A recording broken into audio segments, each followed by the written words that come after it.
Hello, beautiful souls. Welcome back to Self-Love First. My name's Alicia, if you're new here, and thank you for watching. I want to start today with a question that I had to ask myself a while back on this journey, especially on the days when I felt like I was pushing a ball uphill. What if the harder I try, the further away I push the very thing that I want? I know it sounds backwards, doesn't it? But we've been taught since childhood that effort equals results. You work harder, you get more. You push through, and you'll break through. And in the 3D world of linear cause and effect, sometimes that's true. But when it comes to manifestation, when it comes to calling in the life, the abundance, the peace, and the relationships that you truly desire, that formula makes everything fall apart. So today we're going to talk about surrender. Not surrender as giving up. Not surrender as passivity. But surrender as one of the most powerful, most active, and most creative forces available to us. We're going to talk about why a joyful, childlike approach manifests faster than grinding your teeth and striving. Why one inspired hour will always outperform 12 hours of stress at your desk. And worry, that quiet, constant hum of how am I going to make this happen,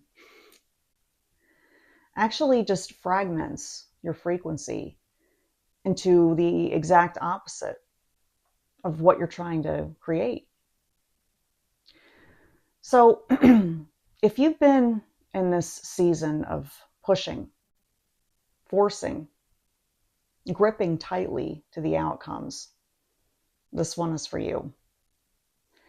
Please smash that like button. It's a free and easy way to support my channel and to get these videos pushed out to more and more people.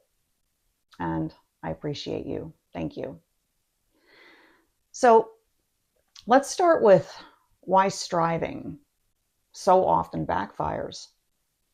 When you strive, when you grip an outcome and white knuckle your way toward it, you are, in fact, energetically speaking, broadcasting a signal of lack. So why do we strive? We strive because we believe that something is missing. You believe that that good thing hasn't arrived yet, so we have to muscle it into existence through sheer force of will. But here's the paradox at the heart of manifestation. You cannot force your way into a frequency that you haven't first embodied. If your emotional undertone of your effort is like anxiety and scarcity, or I have to make this happen or else, that undertone is the actual signal that is being broadcast. Far more than the words of your specific intention or what's on your vision board. Your nervous system doesn't lie. When you're over-efforting, as I call it, your body knows it. Your shoulders creep up towards your ears. Your breath goes shallow. You clench your jaw, it tightens. And in that state, you're not in a creative state. You're in a survival state. Survival states are great for outrunning danger, but they're terrible for creating a life that you love, because They narrow your perception. They narrow your options. And they narrow the very field of possibility that you're trying to expand. Imagine you're trying to catch a bird. If you lunge at it, arms outstretched, chasing it across the yard, it flies further and further away every time.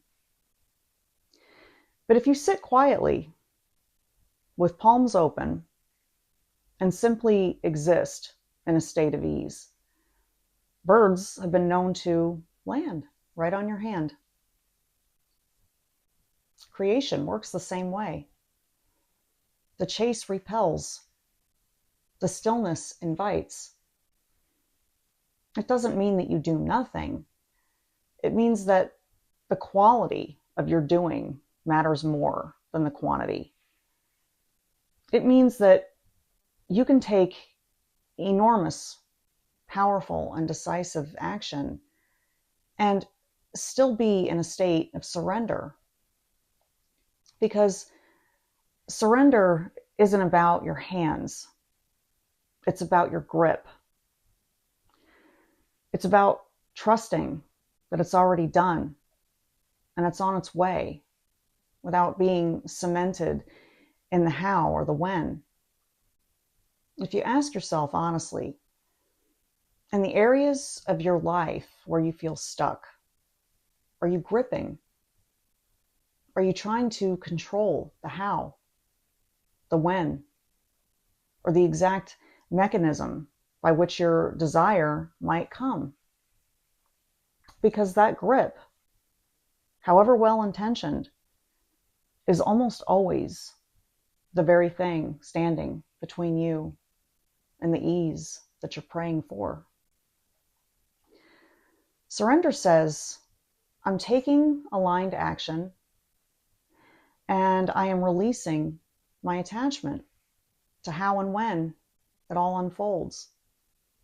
That shift from gripping to releasing changes everything about the energy that you're emitting through the universe, through the world.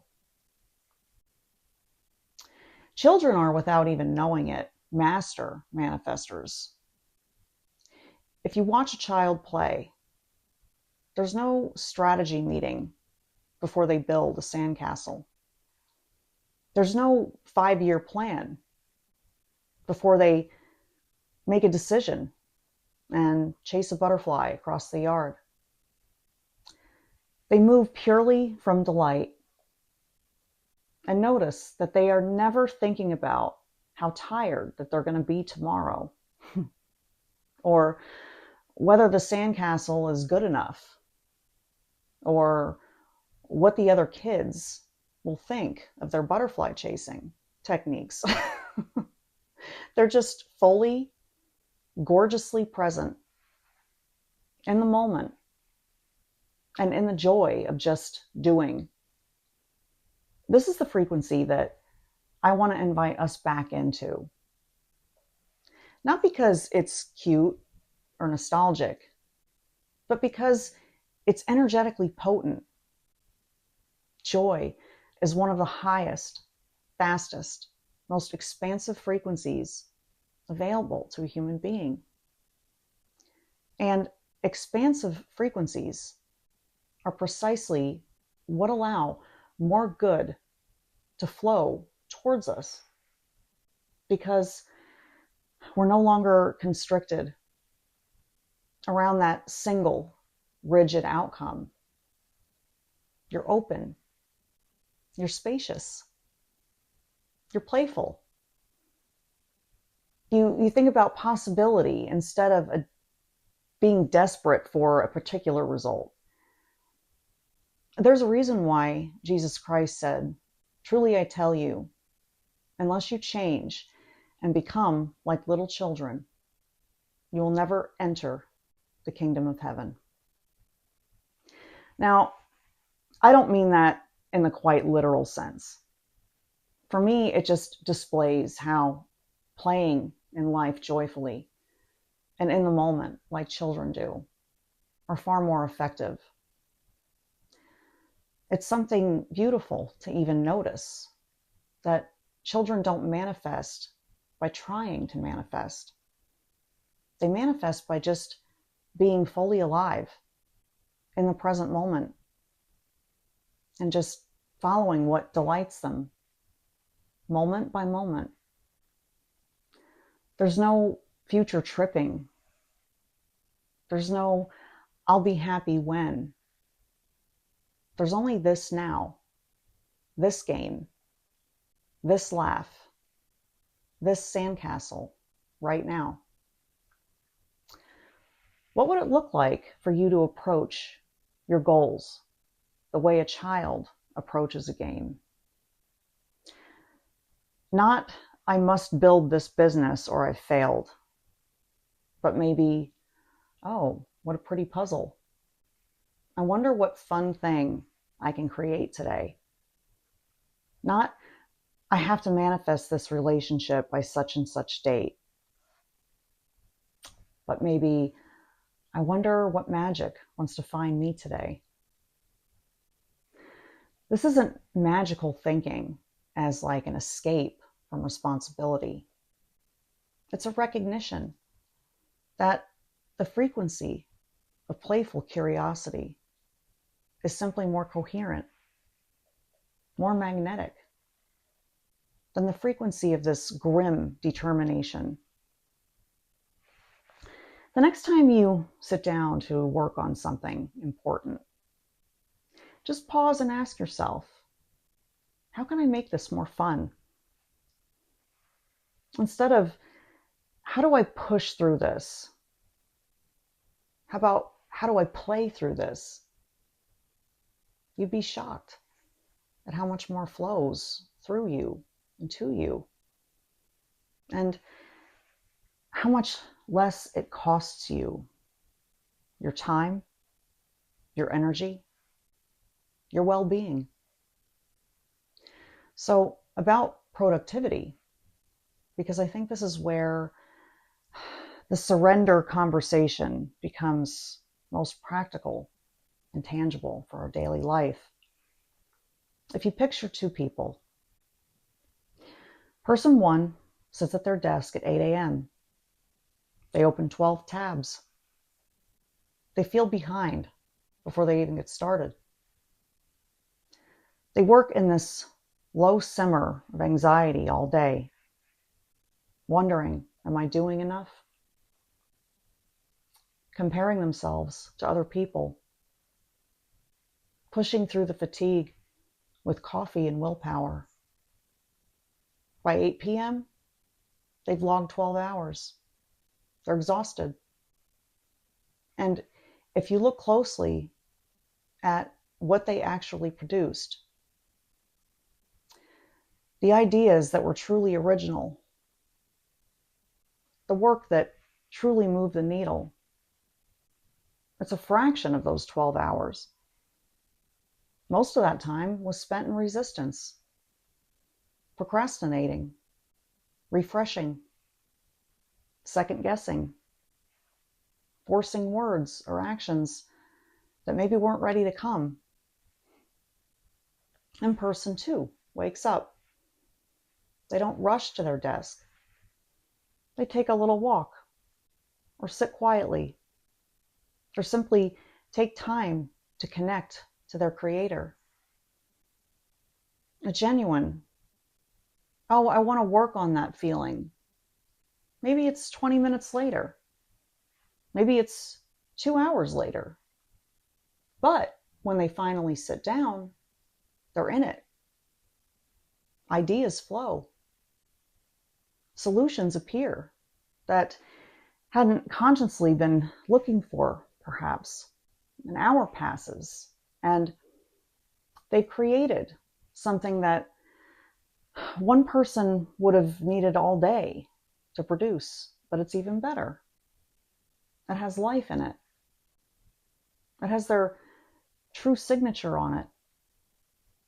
This is the difference between forced output and inspired output. The truth is, inspiration isn't random. It's a frequency that you can learn to recognize and return to. And it shows up when you're relaxed, present, and curious, and unattached to a specific outcome. It doesn't show up when you're anxious, rushed, or gripping some deadline like it's a lifeline.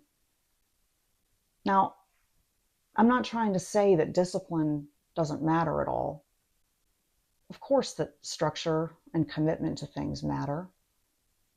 But there's a difference between disciplined presence and disciplined suffering.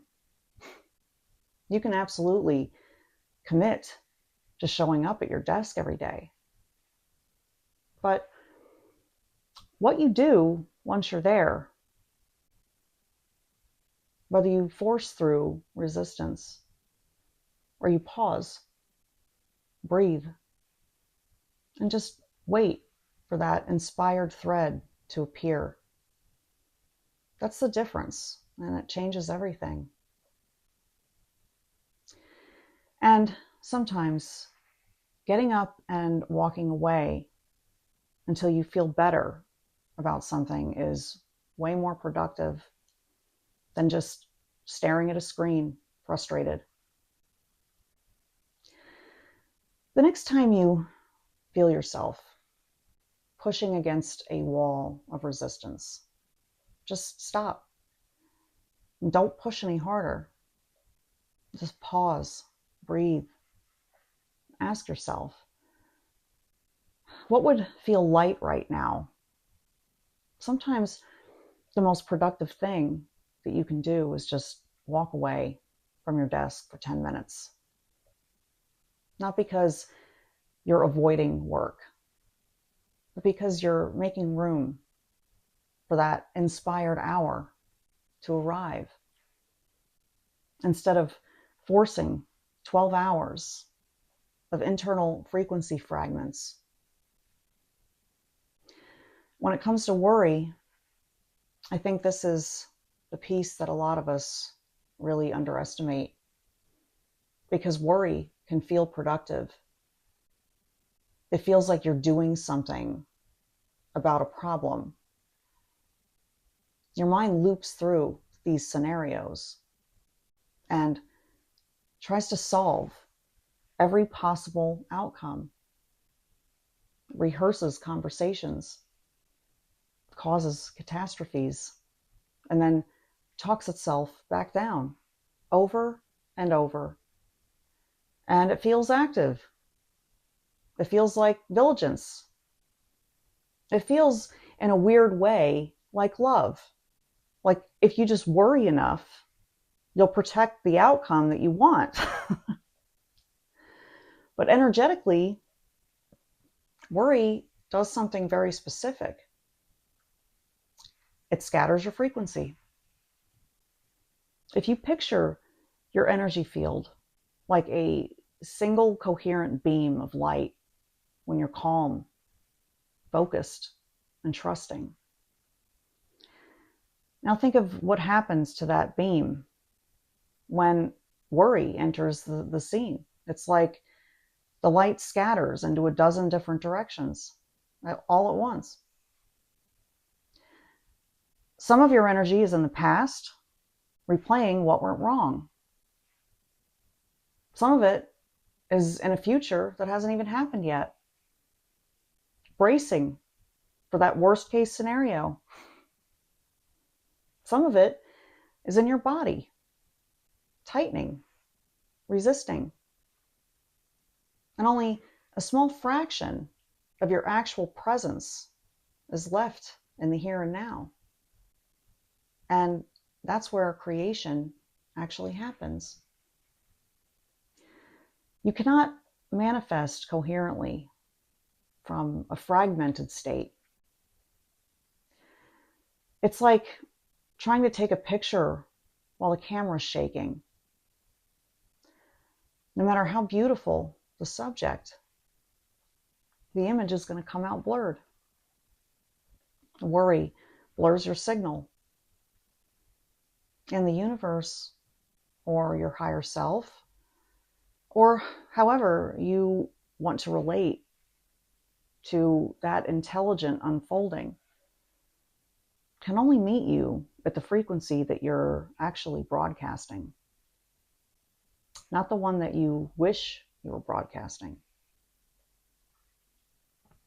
So, be compassionate with yourself, though.